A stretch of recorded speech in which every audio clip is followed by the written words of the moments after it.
think. Hey everybody, and welcome to a special episode of Star Wars D&D here on the Cairoa channel. We're here today to recap everything that was lost on the videos that Andrew didn't save on the Twitch profile. In our last stream, we were playing episode 4 of my Star Wars D&D campaign. We had already streamed 3 episodes prior. The first one being a one-shot that I didn't think I was going to take the story any further, so there was a lot of things that we'll get to that have changed and were choices. So there's 3 episodes of content to cover there, and we'll also be covering what happened in episode 4 once again in prep for episode 5 on Friday. My name's Brett. I'm Lee. And I'm Andrew. I'm the DM for the campaign. I write all of this stuff. I create a few of the characters, but of course there's original Star Wars characters in it. So a little bit of background.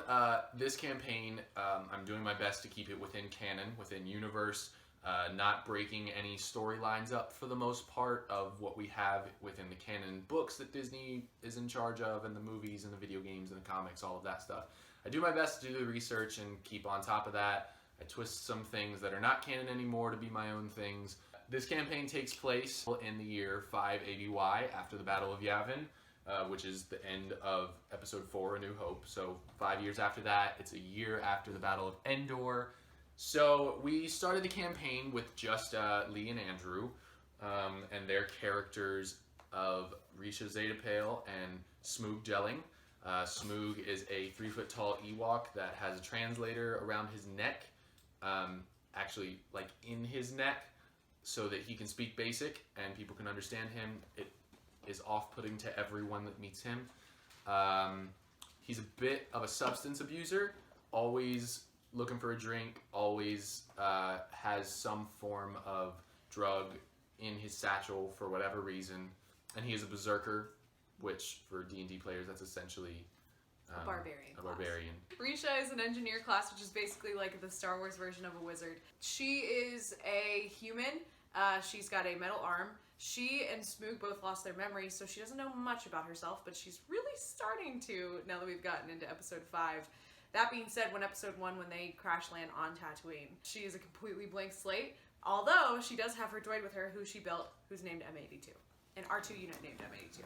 So we start with these 3 characters, Risha, Smoog, and M82, waking up on Tatooine. They have kind of landed / crashed their ship, and none of them have any memories. They have a general idea of who they are and the effects that are on them, and like it's not like they're newborn babies that don't know how to do anything, but they don't remember anything from their past. They made their way into town looking for possibly some parts to repair their ship. They were greeted by an astromech droid that had a message from a man that they felt was familiar but didn't recognize, and he wanted to meet them in the cantina nearby. So they go inside. They notice a New Republic soldier, officer, in the back.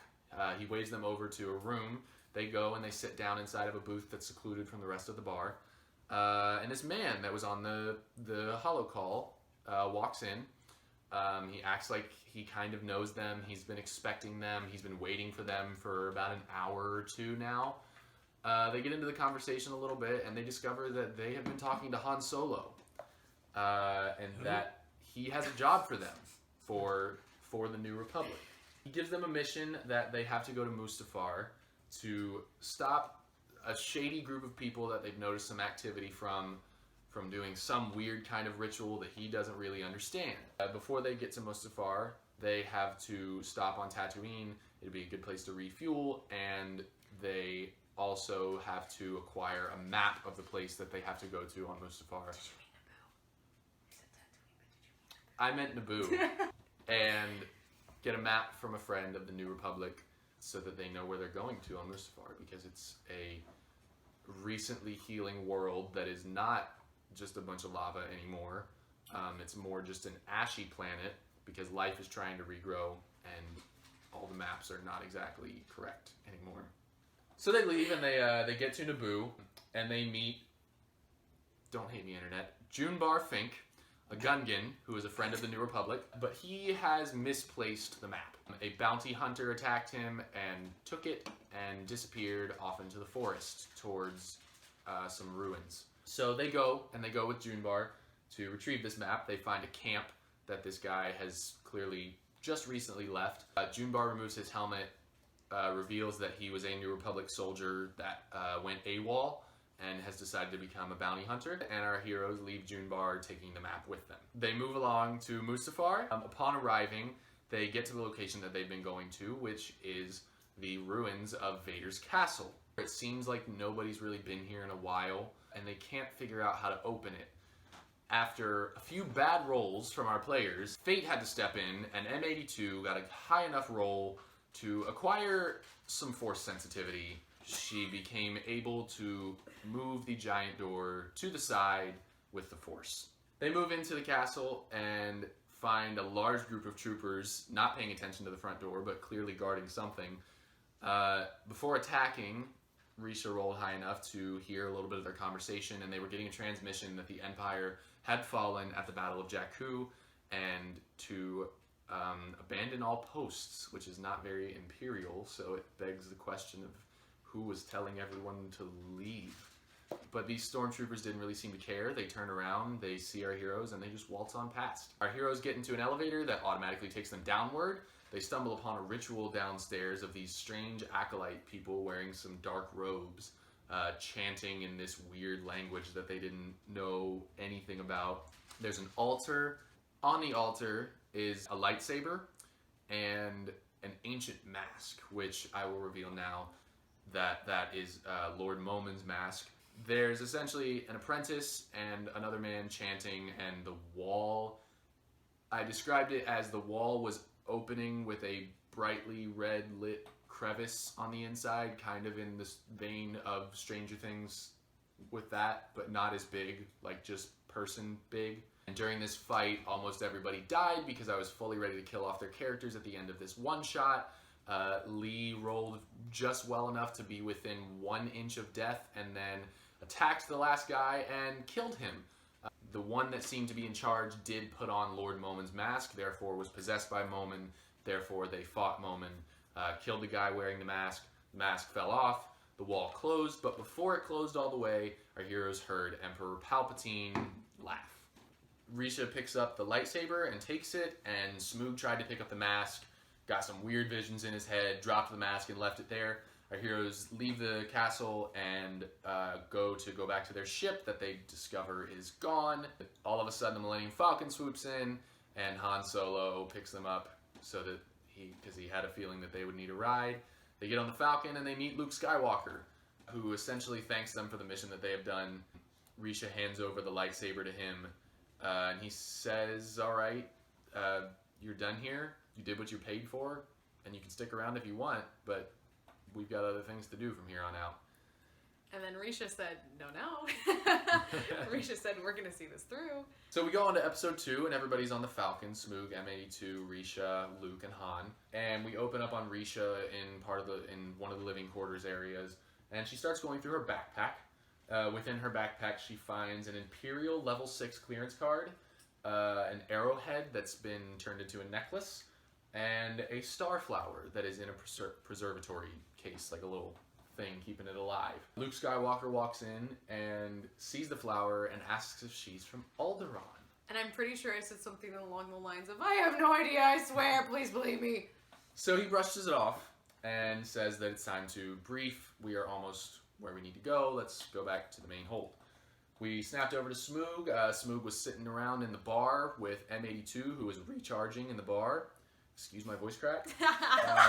It was just a very emotional time, that's all. Smoog browsed some of the alcohol, tried some got really drunk because only Wookiees and a couple of other races can drink that. He almost, he was about half paralyzed, honestly. He starts to go through his bag. There's a similar arrowhead to the one that Risha had. There is a black Jedi holocron. And there's a black leather head cover, like the Ewok ones, that on the back of it has an orange Rebel insignia on it. Han Solo comes and retrieves him, asks him if he's okay, because Smoog cannot move. M82 starts pushing him to the main hold, and Luke debriefs everybody. Essentially, Luke says that we have to go to where the ancient city of Jeddah used to be, because there was a holy temple of the Guardians of the Wills there, the people that worship the Force. He's hoping that he can meditate, reach out, maybe find some history of something that was going on at Castle Vader, and maybe get some answers because Jeddah was destroyed before the real Imperials started the Galactic Civil War, so he's hoping that some of the spirits are still connected to that Holy Land. They arrive to Jeddah, still in space, and are attacked by a group of X-Wings. Han Solo can't make contact with them, so Risha and Smoog run to the gunner seats at the top and the bottom of the Falcon. There's a fight that ensues. Smoog did not use the ladder. He just fell down into the seat because he is still a bit drunk. Yes, he Rolled did. with disadvantage the entire fight. And just before taking out the final one, the killing blow was headed right at the X-Wing's cockpit, and it was deflected, seemingly with what Luke said was the Force. Then both of our heroes blacked out and started having some memories of their past. Risha blacks out first. She wakes up on Coruscant in an apartment. She sees who she knows as her mother crying in front of her. There's an Imperial officer there that had just delivered some bad news, and it was that her father had died a few hours ago on the first Death Star. She went into her bedroom and all of her windows were blacked out. Upon opening the windows, she saw that there was a direct sight to a bunch of Imperial banners, so we get the feeling that Risha doesn't like the Empire so much. And there was a fully packed backpack with a blaster. Risha was ready to run away that day. But no arrowhead. No arrowhead yet. The arrowhead was And not no in her metal bag. arm yet either. And we snap over to Smoog's first memory, and he is seeing himself from a third perspective. He's essentially floating over what he knows is his Ewok body, and it's laying on an operating table. He sees Imperial scientists milling around, and suddenly a red alert goes off, and they say that they're under attack. They say a few things about the experiment being complete. The translator is in his neck at this point. And a bunch of rebels kick the door in, and suddenly he's first person in his body, and a big Wookiee snatches him up and carries him away and rescues him. They both wake back up, and Luke kind of talks them through what happened. He understands that what happened at Vader's castle was that a locus, which is a focus point of the dark side of the Force, was opened at Castle Vader, so they need to try and find a locus of the light side of the Force to maybe actually see where the imbalance is now. Just in that moment, they get a holo call from Chewbacca asking for help on Kashyyyk. There's one more Imperial stronghold left on the planet, and he wants their help to essentially free the rest of Kashyyyk, which this is where I clash with a little bit of canon, because I do now realize that I sort of rewrote the freeing of Kashyyyk that takes place in Star Wars Aftermath Life Debt. Sorry, Chuck Wendig, it was just a really cool idea, and I wasn't being careful at that time. So our heroes go to Kashyyyk, and immediately coming off of their ship, they meet two new characters. First off, we meet a mercenary who's been helping the New Republic in this venture. His name is Mift Proxroar, and we also found out that Smoog has a Wookiee wife. Her name is Danu. It's the same Wookiee that rescued him from the Imperial base that he was being experimented on in the blackout he just had. Smoog cannot understand his 7-foot-tall wife because he doesn't speak Shuriwook. And because he cannot understand her, Han hears what she's saying, understands her, and says, "You've been married to this Wookiee and you didn't know it?" So, Smoog feels guilty about a lot of things at this point. Oh, yeah. They have a mission briefing about essentially opening this prison that's the last fortress of the Empire, freeing all the Wookiees, the few rebels that are there. There's also a lot of rebels milling about. This is fully a rebel base right now. And the mission has to happen tonight. There's no waiting. They have to get in there. They have to liberate, and it has to be a small team, and it has to be stealthy, because essentially all of the Empire that's left on the planet has swarmed to there, and there's a lot of stormtroopers. So they essentially decide that they're going to use some giant catapults and some wingsuits to throw themselves over the walls of this fortress, because there's a storm coming and the defenses have a blind spot. After the debriefing, Risha has another blackout memory. Don't remember what triggered it. It was that, okay, Risha actually ran into Smoog and decided they needed to talk about some of the things that she found in her backpack, and she showed him the arrowhead, and he showed her that he had a matching one. As that happened, it triggered a blackout for Risha. She blacked out, and she received a memory that took place in 2 ABY on the moon of Endor, below the platforms in the trees that the Ewoks live in. She makes her way up to one, and she is welcomed in by a little baby Ewok that's in a hut that's carved into the tree. And his fur looks very much like Smoog's, except he is a little baby. And he messes around with some rocks that are on the floor and hands her the arrowhead. So at the point of 2 ABY, Risha has met Smoog at this point. Except he's not. Except he's he a has baby. no translator, and he doesn't speak basic. And he's not addicted to drugs yet. Yeah. And he doesn't speak like a 40-year-old man. She wakes up, they walk away from that, and Myth Proxroar, who's been a little weird around our heroes, pulls Risha aside and asks if she remembers him. And that was the first time in the entire session that I did not roll amazingly on any sort of recall roll. So I totally slam dunked Myth by accident and remembered literally nothing. And he was very hurt. He was really upset. Which, he did not explain why. No. His feelings were hurt. But as we were catapulted over the walls, Risha rolled very badly on an athletics check, which everyone should get used to. The Myth rolled very high. And Myth rolled very high and helped Risha out. And as that happened, she glanced up at him and had that flashback. So once they landed, she has this flashback essentially, and it's very brief. She just sees him and her back to back fighting some Dathomirians. They're completely surrounded by some Night Brothers, and Myth throws a disc that I forget the name of now. Chakram. But it's the Star Wars equivalent of a Tron disc, and he throws it and lops off the head of a Dathomirian, and that was it. The mission begins. They land in the middle of the prison yard.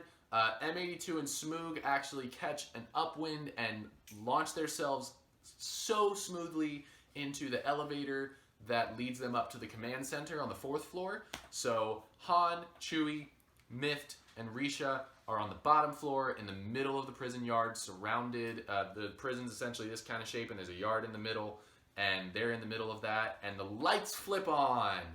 A bunch of stormtroopers are surrounding them on all levels above them with their blasters pointed at them, and an Imperial officer walks up and says something along the lines of, "Isn't it my rebel scum little sister Risha?" We have now met Throwin, Zeta Pale. We flash to episode 3. Jump right back on where we left off, and our team does not fight the hundreds of stormtroopers surrounding them.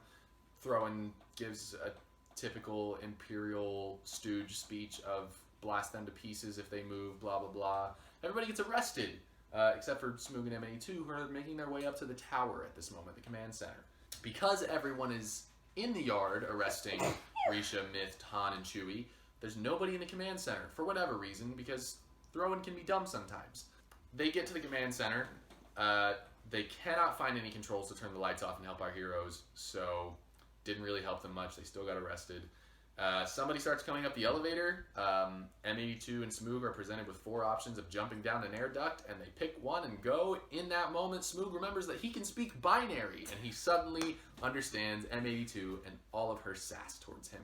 We flash to where Risha's taken to. She goes to an interrogation room, and her brother walks in. She's in one of those, scary chairs.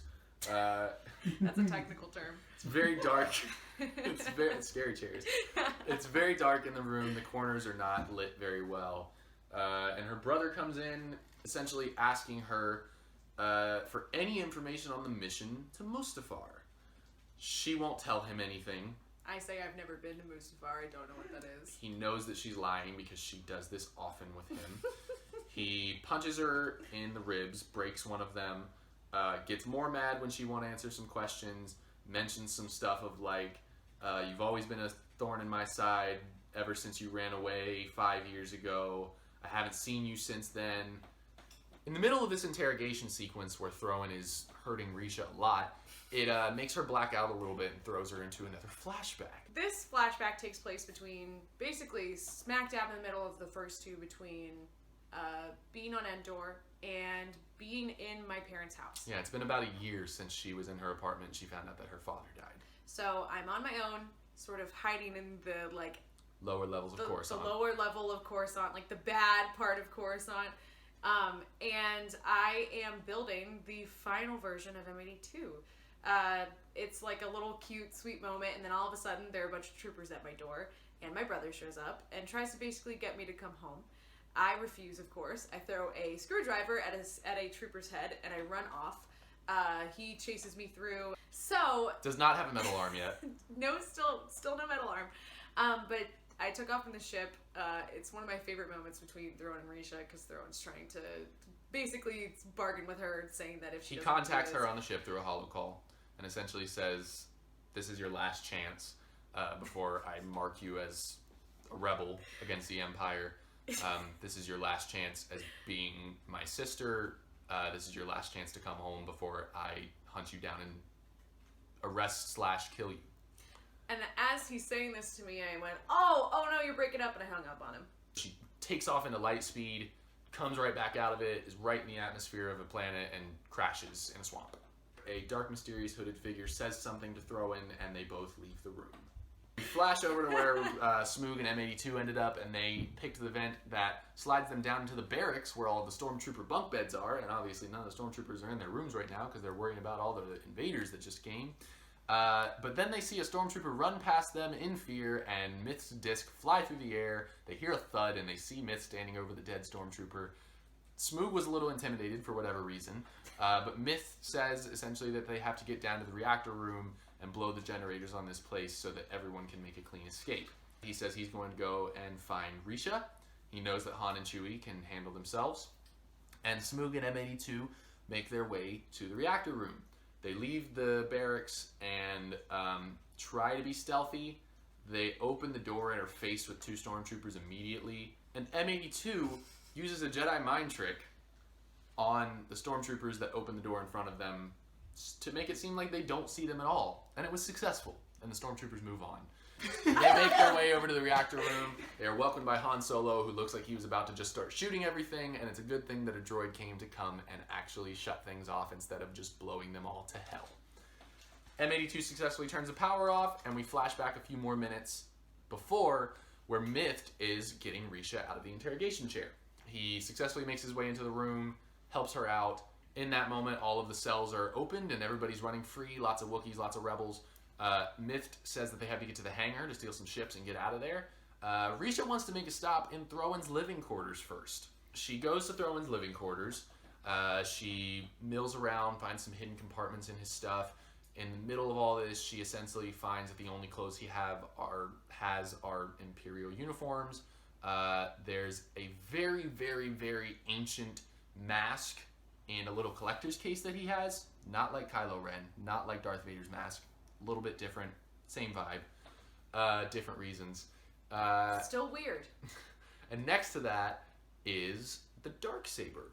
She also notices some murals that he has hidden away on one of his walls that depicts some culty looking stuff. It's basically a bunch of culty stuff that does not look unlike the things that we dealt with on Mustafar. Yeah, and she also finds a black holocron similar to the one that Smoog had. They make their way to the hangar. Essentially, all the stormtroopers are waiting there to kill them, and all of a sudden, with a Deus Ex Machina, the Millennium Falcon flies up behind the exit of the hangar, with Luke Skywalker heroically standing on top of it in the rain. All of the lights go out, essentially, in the hangar. There's just some red flashing alert things because the power's out.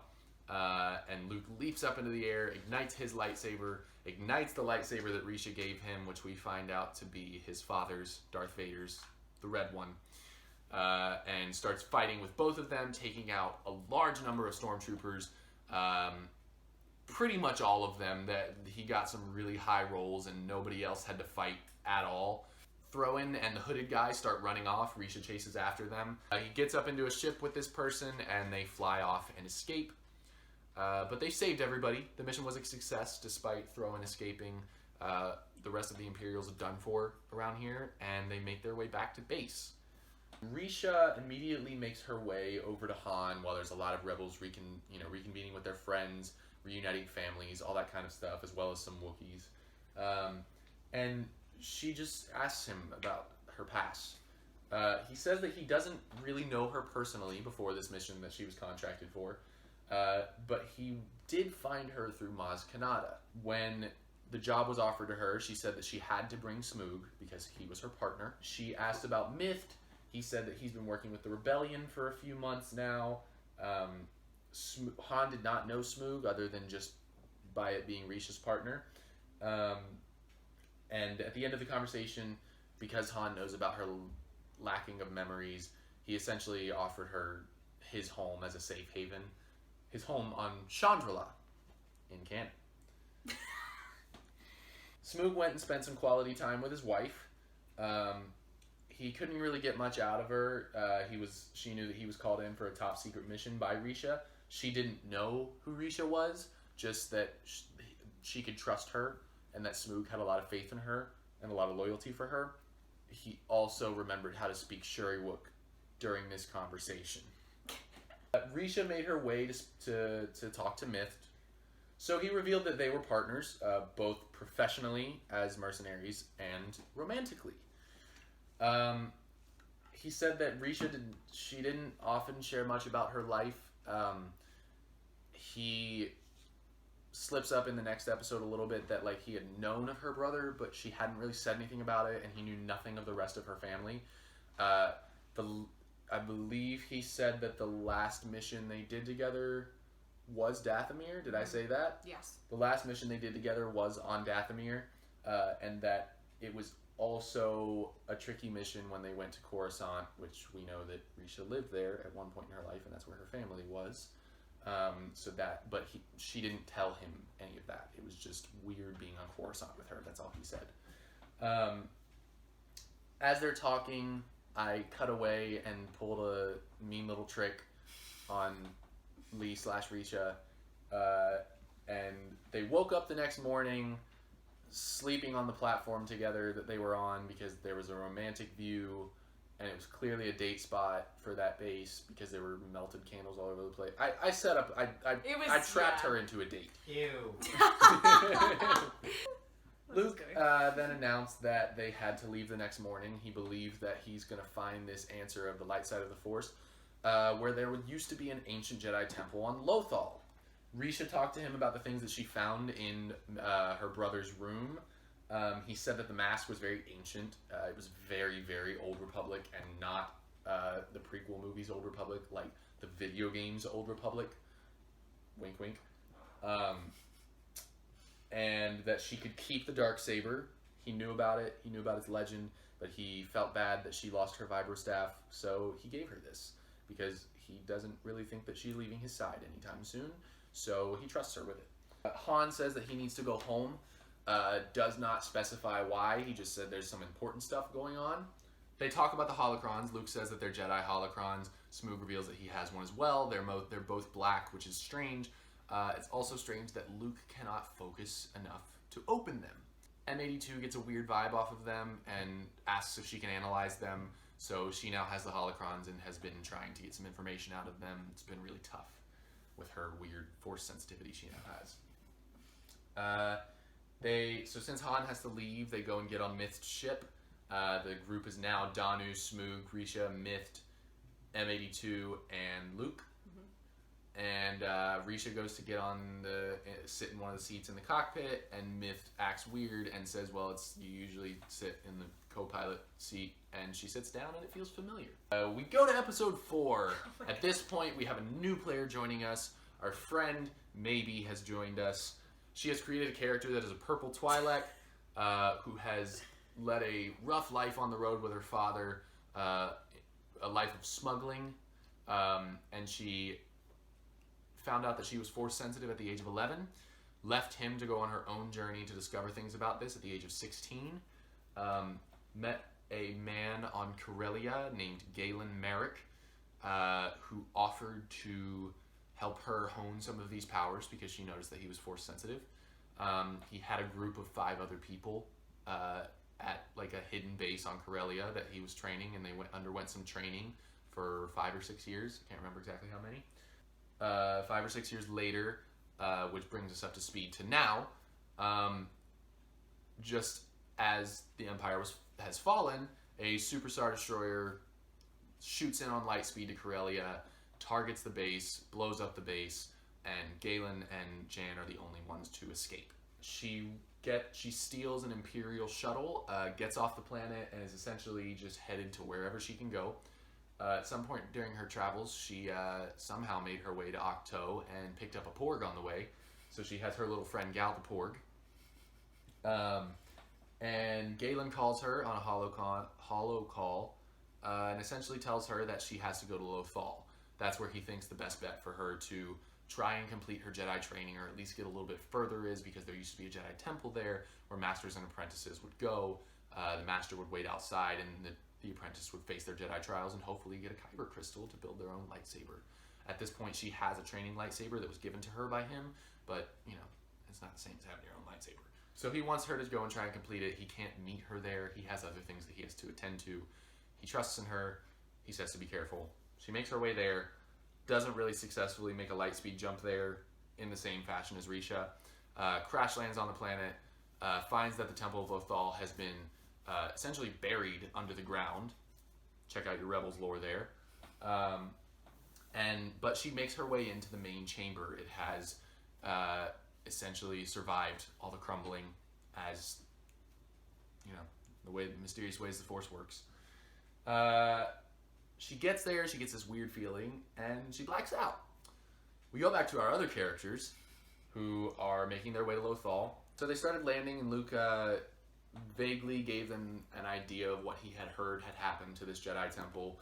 That was me briefly recapping all the things that happened to the Jedi Temple of Lothal in Rebels, which I had to be a quick study about. And essentially they were leaving the ship. Luke said that they would be able to go into the temple and maybe regain some memories. Since none of them really had to face any Jedi trials, he thought that maybe the Force could help them out and not really test them as much, but more so maybe reconnect them with themselves. So that he can meditate and reach out into the Force and maybe get some answers for himself, he had to act as the position of master and meditate outside the trial rooms, which if they don't make it out of the trial rooms, he is never allowed to leave and dies there. They all have some touching moments with their friends and loved ones, and then they make their way into the temple. They all decide to split up into separate rooms because there's 3 doors that face them, whereas when Jan had gotten there was only 1 door. And they make their way into the doors. Luke starts to meditate, and the Force visions began. We cut to Jan's Force visions. I'll just tell them in order, even though these all kind of happened in a different order, which you can see with our video of the last stream that's posted or going to be posted soon. She has a vision of seeing her mother in the childhood home that she was in for a very short time of her young childhood on Nal Hutta. Her mother lives a comfortable life as a Twi'lek slave to the Hutt clan. Her mother didn't leave with her and her father because she was comfortable there, and she was afraid that if she left, she wouldn't have a good life. So she sees her mother, and her mother sees fully grown her and doesn't recognize her. Once Jan mentions that it's her daughter, her mother mentions that her daughter died when she was a baby. Spooky. And we snapped out of that painful memory. We then went to a very dark and open space where she could hear the voice of her father speaking. Her father was saying that she shouldn't trust Galen just because he has the Force and he seems like a nice guy, and she's known him for a few years. Just because he has the Force, and the voice shifted into what we know as Palpatine's, or my best impression of it, says that just because he has the Force doesn't mean that he's naturally good. And in that moment, out of the darkness, 2 red sabers ignite, and Galen is standing there, ready for a fight. Jan quickly decides not to fight Galen, and she tried to talk him down. He went to attack, and she put her lightsaber down. He turned his off, pulled her lightsaber over, and crushed it to dust. So Jan no longer has a lightsaber, but he disappears. She passed the trial of sorts, and the stars start to appear around her. It's like she's standing in space. And this figure, this ghostly light blue figure, starts to form in front of her. And she finds out that it's Anakin Skywalker. He doesn't know why he's there. He doesn't know why the Force has drawn him there, specifically to her, because he doesn't have a kyber crystal to award her with. At this point, if the Jedi apprentice has passed their trial, they would receive their Kyber crystal and be able to build their lightsaber and move into the next step. He didn't have anything for her, and he didn't know why. But something has connected them. The Force works in mysterious ways. And he said that she would meet Luke Skywalker outside the chamber once she left, and to trust him, and to tell him that they spoke. So Jan makes her way out of the chamber. Our other heroes are not in there with Luke. Luke is meditating. He comes out of his meditation for a moment, is weary, hesitant with Jan. She mentions that she spoke to Anakin Skywalker. He cursed the Force for saying, thanks for the help. Glad you could talk to somebody else and not me. Essentially, thanks, Dad. And he says just to give him a second, and they'll deal with this in a moment. Risha's visions follow in the order of, she first walks through a passageway that leads her to an escape pod that's looking out on space. She then is completely in this closed escape pod that's not floating, it's attached to something still. She sees some X-Wings and some TIE fighters pass, and it dawns on her that she is at the Battle of Yavin, on the Death Star. She hears some voices outside of the escape pod that she's in. She hears a couple of voices mention the ISB, and secrets, and traitors. One of them, she starts to realize that it is her father. He is trying to escape the Death Star. Somebody's trying to stop him. They think he's a traitor. He's part of the ISB, the Imperial Security Bureau. Look it up. It'll help a lot more than me explaining it. And that he has a traitor with him. He throws he shoots the other guy, throws the traitor that he has with him into the escape pod, gets into the escape pod. Risha catches a quick glance of his face. Her father is played by Gary Oldman. And he takes off in the escape pod, and that's how that goes. Her next vision takes her to the mission on Dathomir. She wakes up. She has been knocked on her back. Myth is helping her up. This one feels a little less Force vision-y and a little more real. Mm-hmm. So the Dathomirian mission was one that Risha was aware of before, but she had never really known what had happened there, besides that she and Myth had fought together. They make their way through a tunnel, they kill some Dathomirians, and then they head towards a vault. They find out, I'm pretty certain she remembers there, or at least Myth tells her that this is a vault that belongs to Darth Maul. Maul. Not Darth anymore. Not Darth anymore. Maul has since been rumored to have passed at this time, and in the fallout of that, Crimson Dawn is not much of a thing anymore, but their vault is still there with all of their riches and collections and stolen things from their time of surviving from the Clone Wars all the way until through the Galactic Civil War. We walk up to it, I start to put the mine up there, and then he mentioned that there was something there that Risha convinced him might help the rebellion. And he was hesitant about helping the rebellion, because at this point, I did not give you a year, but the Galactic Civil War had not ended yet. So, as I am putting the mine up on the wall, I hear voices behind me, I turn, Throwan is there with 4 other people. 2 on each side. A Dathomirian, someone in... 2 Dathomirians. There was a Night Sister, who was playing around with her little magic. A Night Brother, who was very large with very big armor, and like a enchanted mace kind of thing. A Trandoshan, and a figure that they can't really make out. It seems to be that he's wearing some form of armor that is messing with their vision, and it's meant to be confusing, but not cloaking. Which is strange, considering that this is a Force vision / memory thing that may or may not be real, as brought to my attention. As this exchange happens, Throwan basically lets slip that something in the vault has to do something with their father. This exchange sort of escalates, gets a little bit more dangerous. Risha's trying to play it cool and act like she knows things, and that makes Throwan angry because he knows that she doesn't know things. Not at the time, but now I know more things. At the moment that this starts to happen, the conversation escalates. Myth is shot by the Night Sister with magic, and the guy with the weird armor, not the Night Sister. Interesting. As this exchange gets more and more violent, the vision starts to shift a little bit. Risha steps forward to sort of reason with Throwan. She puts her hand on Throwan, turns away from her. She puts her hand on his shoulder. He turns around. All of a sudden, he is an older version of her wearing First Order, uniform. It's basically clear to Risha that she's going to have to fight this future version of herself.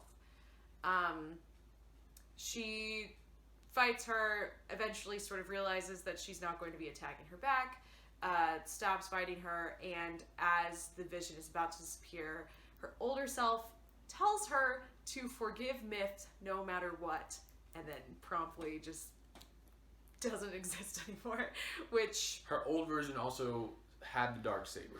Yes, this is important to say. So Smoog's visions, he had a vision of himself, not as an Ewok. He is now seeing from the first person perspective of a fully grown man. He is in an Imperial base headquarters place on Coruscant. He makes his way to what feels like would have been his living quarters, and it's all packed up. There's nothing there. He picks up bed sheets for whatever reason that most people would have left in the living quarters for the next person to be there. He makes his way through the hallways. It's insinuated by a few people passing at him and saying things to him that he's supposed to be somewhere. He gets to a hangar, and he is at an induction ceremony into the ISB. He makes his way up to the podium. He puts the bed sheets on the podium in front of the man that is very angry with him for being late to the induction ceremony. He then stands where he is not supposed to stand, uncomfortably close to the man with the podium. The man skips all of the pleasantries of this ceremony because he's very upset now. So Smoog himself, for whatever reason, as this grown man, is an Imperial. He continues to mess with them as if he is not liking the Imperials. And the man at the podium, when he places the sheets down, says, "Really, today of all days, Tondak," and mentions that name. And then he looks at him and he says, "Welcome to the ISB. Our secrets are yours. Your life is ours." We flash to the next memory, which is much more pleasant. He is an Ewok again. He's on Kashyyyk, and things start appearing around him, and he understands that he is at the wedding between him and Danu. So he's starting to remember their wedding.